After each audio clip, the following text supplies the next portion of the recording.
Hey y'all, what's going on? It's Sean here from Welcome to the Party, and I'm here to talk to you today about how to use OBS to stream your favorite role-playing games. It's a relatively simple process, and it starts with downloading a few things. So first up, head over to OBS, download it, and install it. You can find the link down in the doobly-doo. I'll wait for you to do that. Doop, doop, doo doop, doop, doo doop, doop, doop, doo doo doop, doop. Okay, good. By now you've probably installed it, and if not, just pause the YouTube video and, well, wait. Okay, now you're done? Good. First things first, do not sign in with Twitch, and don't plug in any stream key right now. We'll handle all of that later. It should probably prompt you to run the Auto Configure wizard, but if it doesn't, go up into the Tools tab there on the top bar, click on Tools, and then click on Run the Auto Configure wizard, and let it do its thing. But make sure you optimize for streaming. Go ahead and keep OBS open, but let's go do some other bits real quick. First, download Snaz. The link's down in the doobly-doo and install it. It'll be super quick, so I'll wait. Okay, time's up. You can close this and set it aside for now. Now, create a single folder on your desktop or wherever you feel and name it something, probably relating to your game. This is where you're going to store all of your art assets. Next, if you're using an animated stinger of any kind for scene transitions, go ahead and download it or find out wherever it is and drop it into that folder as well. The last thing, if you've got art assets, overlays, be right back screens, or whatever, drop them into the folder you've created and then go ahead and close it for now. Okay, let's move on to setting up OBS. That's the fun part, right? First, let's have a look at all the things on the main screen here. That center window shows you your live output. If you're not in studio mode, anything you manipulate up there will also be moving around on Twitch at the same time, which is why the first thing you're going to do is in the bottom right-hand corner, you'll see Studio Mode. Click on that. Now, whatever you see on the left of the screen is now what you're manipulating, and whatever you see on the right of the screen is what viewers are seeing live. So when you turn on the stream 10 minutes before the game starts, you can have the music rolling and the starting soon page up on the right while getting your overlay all set up on the left. Okay, next we're going to check out the bottom third of the screen. First up are the scenes. These are the buckets that hold all of your media for any given need. Let's check it out. Click the plus button and name the new scene Stream Starting or something like that and click OK. Now, if you look to the right of scenes, you'll note the Sources section. This is where you'll add the media to the scene, such as your overlays and music and all that kind of stuff. At the moment, it should be telling you there's nothing in there. So click the plus button at the bottom of the section to add something new. You'll see a huge list of stuff come up here, but you only care about a few of them, so don't be overwhelmed. As a quick overview, you'll be using Image Slideshow, Media Source, Text GDI+, and Window Capture to set up your stream. Okay, first up, let's click on Image. It'll ask you to name the source. Call it Starting Soon and click OK. Now once you've got that image box up on OBS, click on Browse and grab the Starting Soon image from that folder we created earlier, and then click OK. You should now see that image on the left-hand screen called Preview. It's also probably too big or maybe too small, and that's easy to fix. By holding down left-click on any of the red boxes, those ones in the corner or on the sides of that image, you can resize the image. Now, if you hold Alt while holding left-click, you can crop the image, which we'll care about more in a bit. But for now, just resize the image so it fits the screen and make sure there's no black showing on any of the edges. That will show on the stream and look messy. Next, we're going to add a bit of music to your starting scene. Music adds a touch of professionalism so that folks waiting for the game to start aren't sitting in silence. For those of you working with Welcome to the Party, we have a free standard song you can use, or you can choose your own song as long as it's Creative Commons. Incompetech has a ton of great music, and if I remember, I'll put it down in the doobly-doo with everything else.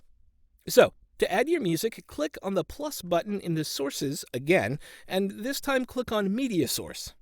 And name the source, Starting Song, and then click OK. Now click Browse and find the song, click on it, and click OK. Now, make sure you click on Loop in the Properties page. It's a little white box there with it says Loop next to it. Hit the little checkbox, and then click OK to close the screen. You might see an image pop up in front of the Starting Soon image that represents the track that's playing. If so, don't worry about it. All you have to do is in that Sources section, left-click and hold Starting Song and drag it below Starting Soon. This is because Sources in OBS works like layers in a program like Photoshop, with whatever is on top of the list in Sources showing in front of whatever is below it. This will become more important when we begin to work on the overlay. Okay, now we're going to do the countdown timer. First up, remember Snaz? You downloaded it back at the beginning? Go ahead and open that up. I know there's a lot of stuff here, but the only part we're going to care about is at the bottom left-hand corner where it says countdown to specific time. First up, in the output format, make sure it only says $M:$ $S. Delete everything else, including stray spaces. Next, in the Count To section, it uses European time and date, so in Count To, you're going to want to put the day first, then the month, then the year. Make sure that it's set to today, or whatever day you're streaming. Now in the hour slot, it's in 24-hour time, so if you're from the United States, you'll simply add 12 to the hour to determine what time you want to input, if it's afternoon. For example, 8 p.m. is 2000, or 20:00:00.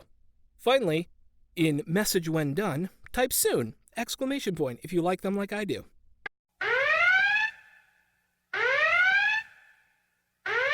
Minimize this, but do not close it. If you close it, it'll turn the timer off and you'll just have to start it all over again, and that's a pain. So, let's head back to OBS.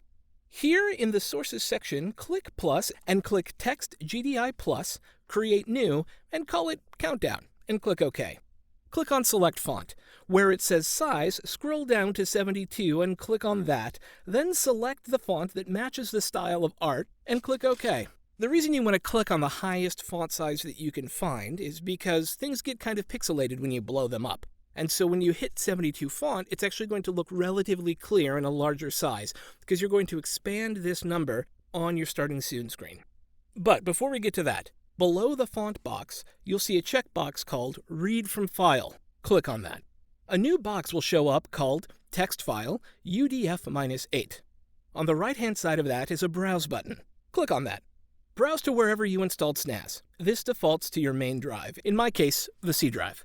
Open up the SNAS folder, and then open up the folder called Text Files, and click on Countdown, and click Open. Now go over to SNAS real quick and click Start. Now, once you head back over to OBS, there should now be a countdown timer in the upper left-hand corner of your preview screen. Everything is more readable with an outline, so scroll down in the Text Properties box where you're working on all of this, and tick the Outline box, select Color, and click Black, and click OK. You can now close out of the Text Properties box and move and resize the timer on your screen, like you see here. And now you've got a working timer. Woot! Okay, before we move on to the next part, let's talk about sound sources. You should have, at the most, 3. In the box next to Sources, you'll see Mixer. It will start with 2 outputs, desktop audio and mic aux. Take a quick second and play a YouTube video. If you see the 2 green bars on desktop audio bouncing up and down, you know OBS can hear your computer. If not, click on the cog to the right of the blue volume bar, click on Properties, find your sound output, and click on it. Then click OK. If you don't know what your sound output is offhand, experiment with each of the sources until you find the right one.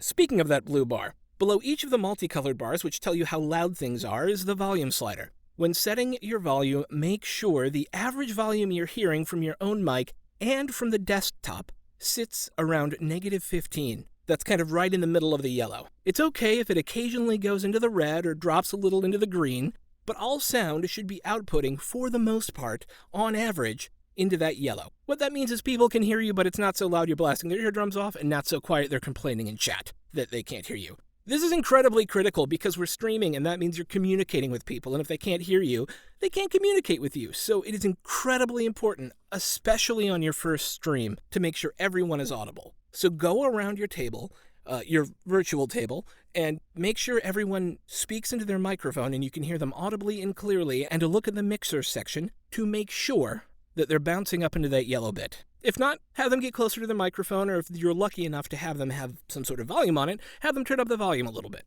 For your microphone, first things first, just talking to the microphone. If it's bouncing up and down, you're fine. If not, click on the cog next to Mic Aux. From the drop-down, choose your microphone device and click OK. Talking to your mic. And if the soundbar is bouncing, you're good to go. Again, adjust the volume bar and your microphone volume to ensure it's hitting primarily in the yellow around -15. Finally, those 2 speakers next to the volume slider from Mic Aux and desktop will mute your sound if you click on them. Make sure to mute them before starting the stream so no one can hear you chat. This is one of the big reasons people need to hop on stream a good deal early. So you get good sound levels, then mute the sound, then start the stream 10 minutes ahead of time with that Starting Soon screen and the awesome music you've downloaded. Just don't mute the music during the starting soon screen, and don't forget to unmute yourself when you go live. Next up, we're going to set up your transition. This is a cool little animated stinger that will play when you move between scenes, and it's pretty quick to do. To the right of the mixer is the Scene Transitions box. At the moment, it probably says Fade. Click on the right-hand side of that fade where you see the two little carrots, one sticking up and one sticking down. You'll get a drop-down menu, and there you can click on Stinger. Then click on the cog and click on Properties. On the video file line in that Properties box, grab the Stinger file you've downloaded. Click OK, and it'll bring you back here. Important note, in the transition point field, set it to 500. This is 500 milliseconds. That makes the transition between scenes fairly smooth and actually covers up the whole screen before the new screen shows up. Now, in the center of the screen between the preview box and the program scene, you should see Stinger underneath Transitions in the Quick Transitions section. And as a visual, it should look something like this.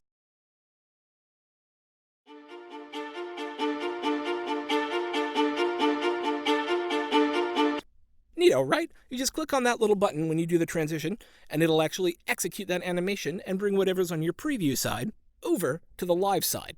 And then you can click on something new in preview and start manipulating it.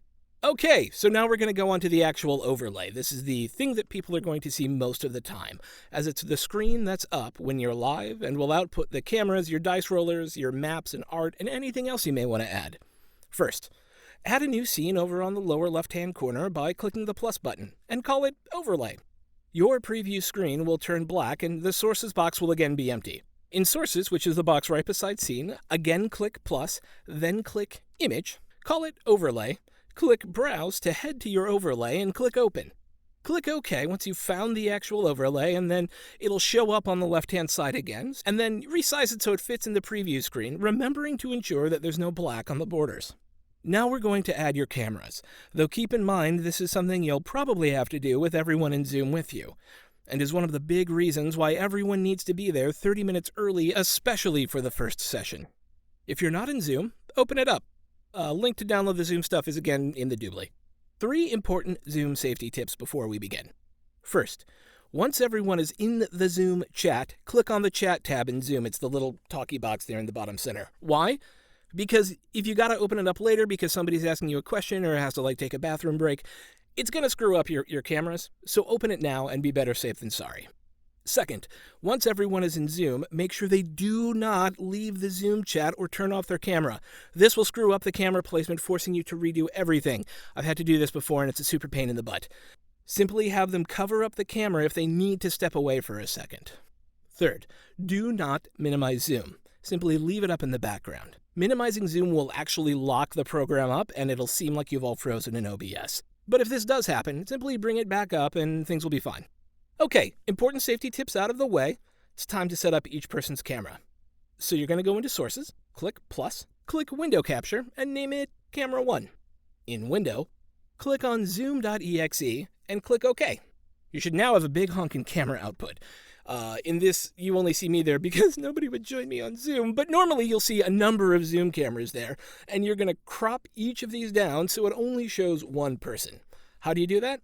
Again, we hold down Left Alt, and then hold down left click at the same time on any of the red boxes to cut down and crop Zoom so that you only see one person's camera.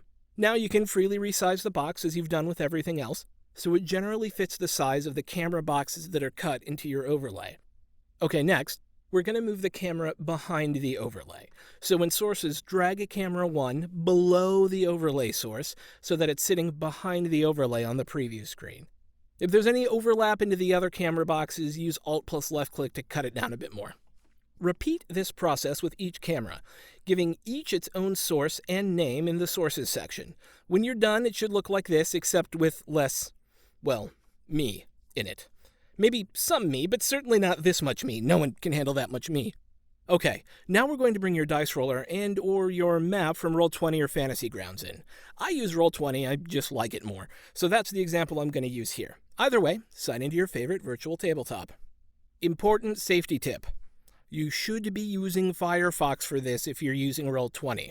I'm not sure the technical reason why, but everything actually shows up properly in Firefox and doesn't always do so in Chrome, and definitely don't use Internet Explorer or whatever the heck it's called now. It's 2019, people. Get with the program. I think the reason it doesn't work right is something to do with hardware acceleration, but for ease and simplicity, simply download and install Firefox and then sign in to Roll20 via that to set up your game in the overlay. Also, make sure that the Roll20 tab for Firefox is in its own window with no other tabs attached to it. This has in the past confused OBS for me. Now you're going to repeat the same process here that you did for the zoom cameras. You'll add a new window capture, call it roller for your dice roller or a map for your map, and cut it down in OBS to fit the box set up for it on your overlay. And don't forget to pull the roller and the map sources below the overlay and the sources box to keep things nice and tidy. Last thing on the overlay are your alerts. This tutorial is not about how to set up and manage your alerts, and there are tons of great ways to do that through Streamlabs or StreamElements or StreamJar and a ton of others. What you need to know for now is that you normally get a link after you've set up your alerts. That link will broadcast alerts to your overlay, so let's set that up. It's pretty simple. First, on your overlay source, click the plus button. Click Browser, name it Alerts. Plug the URL you received for your alerts into the URL box. Now, before you close and click OK, don't do that yet. Click Refresh Browser when scene becomes active. That'll allow it every time you transition back to the scene to reload itself. Now click OK. Right now you should see an empty box, it's got some red on it, sitting on the top of your overlay. You should feel free to resize that and set it wherever you prefer, because when you get alerts like follows and bits and tips and all that stuff, that is where the alert is going to show. And some of the above that I mentioned even let you kind of test those alerts, so play around with them until you get a feel for the size and placement you want. Alright, we're in the home stretch, people. Let's do the Be Right Back screen, and then we'll talk about how to start streaming, and then we'll be done. First up, create a new scene by hitting the plus button under the scene section in OBS and call it Be Right Back or something similar. For those of you streaming with Welcome to the Party or who just want to have a slideshow for any part of this, go to the Media folder. You know, the one we created all the way back at the beginning? And create a new folder there called Slideshow.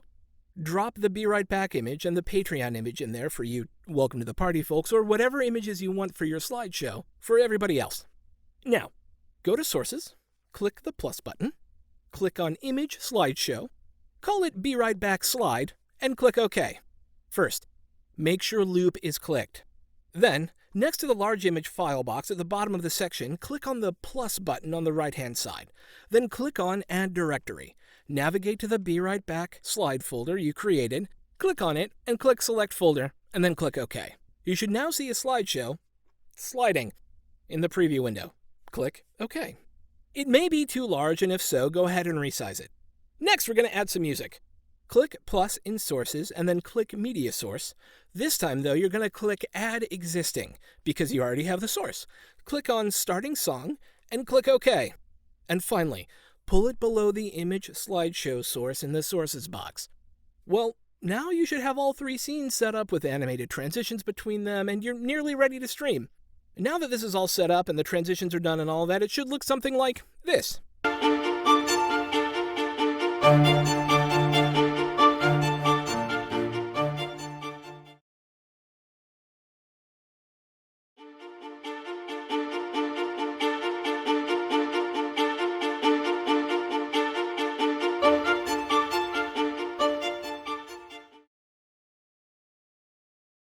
Okay, last but very not least is how to actually stream.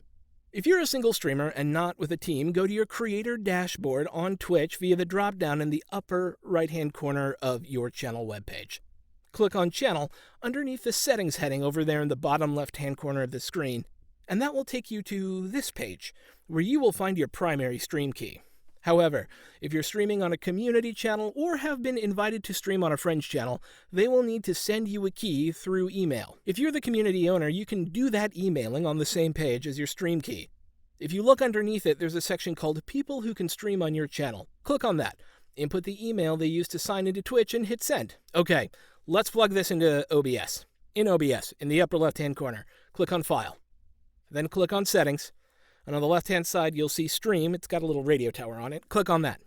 Copy the stream key you received, either from your own Twitch channel or via email from your community manager, and plug it in where it says Stream Key.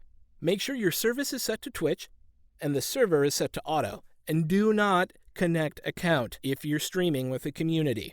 If you're streaming on your own, it's probably fine, but for those of you working in a community, you could screw up alert settings and stuff like that. So do not connect account. Click OK.